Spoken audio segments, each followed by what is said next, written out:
para a opinião pública em geral, para o torcedor, o papel do diretor executivo quase que se resume a um contratador de jogadores, né?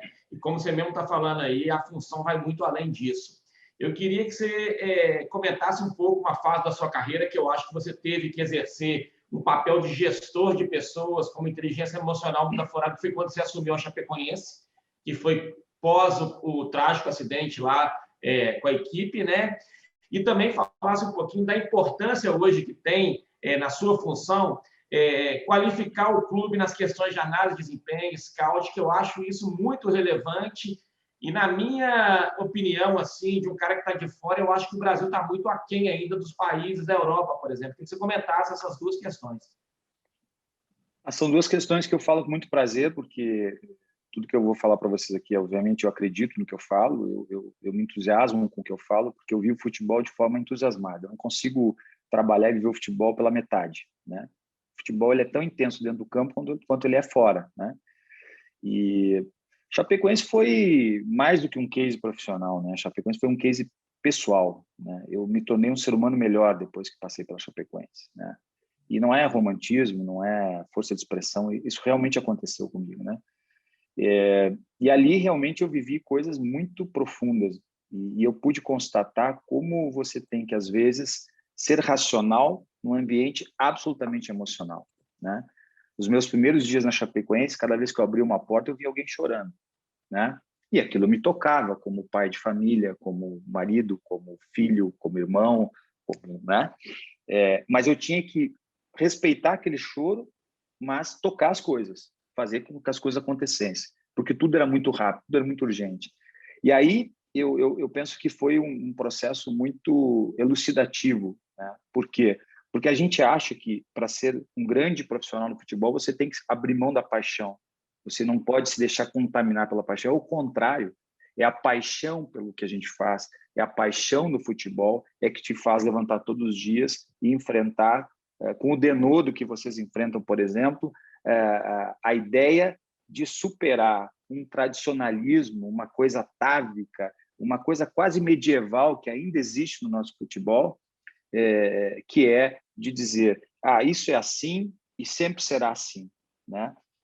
E esse é o grande desafio que a gente tem, é que com paixão mostrar que as coisas não são mais assim.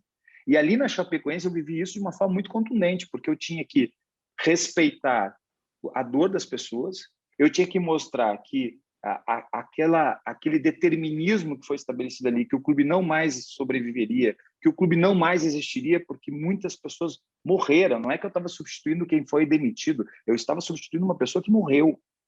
Eu, comissão técnica, jogadores. Então foi um momento muito produtivo para mim como pessoa, em primeiro lugar, e eu pude aplicar tudo que aprendi, né, em quase 17 anos de clube, onde eu fui formado, que é no Grêmio, né? E sem abrir mão da emoção. Eu acho que isso foi uma coisa muito legal, assim, e isso eu queria deixar aqui para quem puder nos ouvir. Você não precisa ser frio para ser um grande gestor de futebol. Você não precisa deixar de acreditar ou deixar de amar aquele esporte que a gente jogava na rua, que a gente organizava com os amigos, botava as pedras que fazia o gol, o chinelo na praia, a gente dividia as camisas.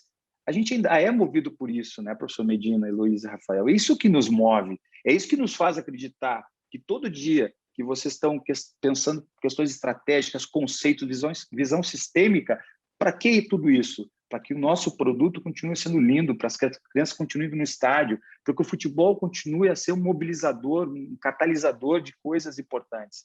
E ali na Chapecoense eu tinha um luto muito grande, mas eu vivi isso de uma forma muito contundente e acho que passamos, né, de uma forma muito exitosa por lá e eu acho que de tudo que eu trago da Chapecoense, o que realmente vale para mim é que eu me tornei uma pessoa melhor, né? E ali eu pude também ver que quando você adota processos científicos, processos organizacionais, lá eu tive que, por exemplo, atuar até na construção de salas, a gente não tinha salas adequadas, né? Eu tinha lá pessoas maravilhosas que me ajudavam, a Jo, que é uma pessoa carinhosíssima, que era a secretária do presidente, eu trouxe ela para dentro do futebol, eu fui trabalhando com as pessoas de lá, porque elas é que sabiam o que era pertencer à Chapecoense, eu não sabia, né? Então esse é outro dogma que existe no futebol, que o processo de gestão, quando inicia num clube, você tem que trazer todo mundo de fora. Não, você tem que identificar talentos dentro do clube, porque esses talentos que te fazem ter claro que é pertencer ao clube, né? E isso foi uma coisa muito legal na Chapecoense. E lá, e aí eu acho que já faço o link com a tua segunda pergunta, nós só tínhamos uma forma de montar uma equipe competitiva. Nós tínhamos que entender o que era a Chapecoense, como jogavam as equipes da Chapecoense. Eram equipes de força e velocidade. Ou seja, quem jogava em Chapecó, e eu várias vezes fui adversário da Chapecoense, sabia que ia enfrentar equipes que se recusavam a perder, que tinham muita força física e uma transição muito rápida. E aí sentamos, né, na época, com o Mancini, que foi um cara fundamental no processo, depois terminamos o processo com o Clay, né, que foi importantíssimo também, mas naquele momento nós tratamos a formatação da equipe de uma forma científica, ou seja, abrimos um mapa de mais de 100 atletas, identificamos perfil, identificamos métricas, ou seja, muita gente acha que a montagem de elenco da Chapecoense foi com sobras de equipes que nos deram jogadores. Não é verdade. O percentual de atletas que nos foram concedidos por empréstimo não chegava a 25%. O resto todo foi produzido dentro de uma análise muito científica de perfil, e não é à toa de que dos mais de 30 atletas que nós contratamos, 25, 26 permaneceram no ano seguinte, e desses 25, 26, 8 foram rentabilizados, foram vendidos, depois da Chapecoense, dentro do campo, se classificar para a Copa Libertadores da América. Então, assim, eu me alonguei um pouco, mas era a forma como eu tinha de traduzir algo que foi tão intenso, né? E algo que foi feito com profissionalismo, com emoção, mas com profissionalismo, sobretudo na formatação da equipe.